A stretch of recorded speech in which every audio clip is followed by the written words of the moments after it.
آپ لوگ میرے ساتھ ہو؟ سمجھ آ رہی ہے؟ زیادہ تیز تو نہیں جا رہے؟ زیادہ تیز تو نہیں؟ سمجھ آ رہی ہے؟ فالو کر رہے ہو نا؟ اگر فالو نہیں کر رہے تو آپ روک دیجیے. اب یہ دیکھیے، یہ جو آپ کے پاس کنٹینیوسٹی ٹیبل ہے، اب میں اگر اس کو جاتا ہوں اینالائز کرتا ہوں ایک بار، ڈسکرپٹیو، کراس چیک اور جینڈر. پہلے میں لے لیتا ہوں جینڈر. جینڈر جو ہے اس کو لے لیتا ہوں کالم میں، جینڈر کو کر دیتے ہیں کالم میں، اور بلڈ جو بلڈ گروپ ہے اس کو کر دیتے ہیں روز میں. اور اس کو میں کہتا ہوں کہ آپ جو ہے مجھے اسکیل بھی نکال کے دیں اور کنٹینیو کریں اور بار چارٹ بھی نکال کے دیں اور پھر اس کو اوکے کرتے ہیں.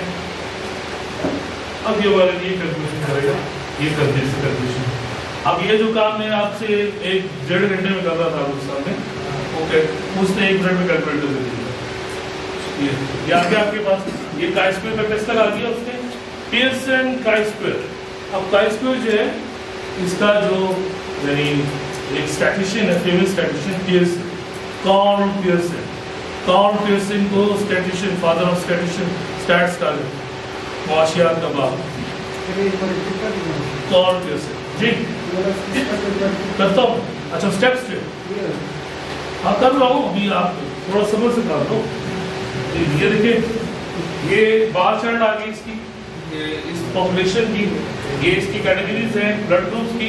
ایکس ایکسس پہ، وائی ایکسس پہ اس کی فریکوینسیز ہیں کہ کتنے number. For example a positive 2 ہے، اے نیگیٹو 1 ہے، سب سے زیادہ بی پازیٹیو 5 ہے، اور سب سے کم جو ہے کون ہے؟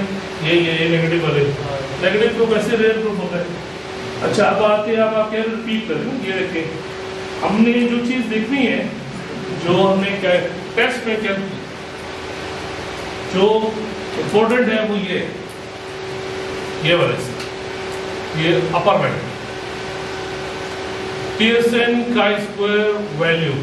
پیئرسن کائی اسکوئر ویلیو آئی ہے 14.219، 14.29. یہ ہے کائی اسکوئر کی ویلیو. کون سا کیلکولیٹڈ، یہ کائی اسکوئر کیا ہے. اور دوسری چیز جو امپورٹنٹ ہے وہ یہ ٹی ویلیو. یہ جو ایس آئی جی ہے، ایس آئی جی کا مطلب ہے significance, assumpted significance two side. تو یہ آ رہی ہے 0.042.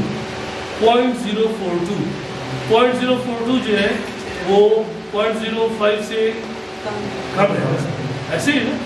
تو اس سے کیا مطلب ہوا؟ اس کا مطلب ہوا کہ کیا، اس سے کیا مطلب ہوا؟ نہیں جب یعنی کیا کہتی ہے نل ہائپوتھیسس، اب کیا ہو جائے گا؟ ریجیکٹ ہو جائے گا. O is not equal to E ہو جائے گا. ہمارا ٹیسٹ ہوموجینٹی میں کیا وہ تھا بنا ہوا؟ Null hypothesis, sorry goodness of fit میں بنا تھا null hypothesis E is equal to O اور E is not equal to O. E is equal to O کا مطلب ہے ایکسپیکٹڈ فریکوینسیز آبزروڈ سے برابر ہے، یا پھر distribution of blood group in all human being is equal. تو مگر نل ہائپوتھیسس ہمارا کیا ہوگا؟ ریجیکٹ ہوگا، ناٹ ایکول ہوگا. یہ اور اس کی دوسری جو ایویڈنس ہے وہ یہ چارٹ بھی ہے.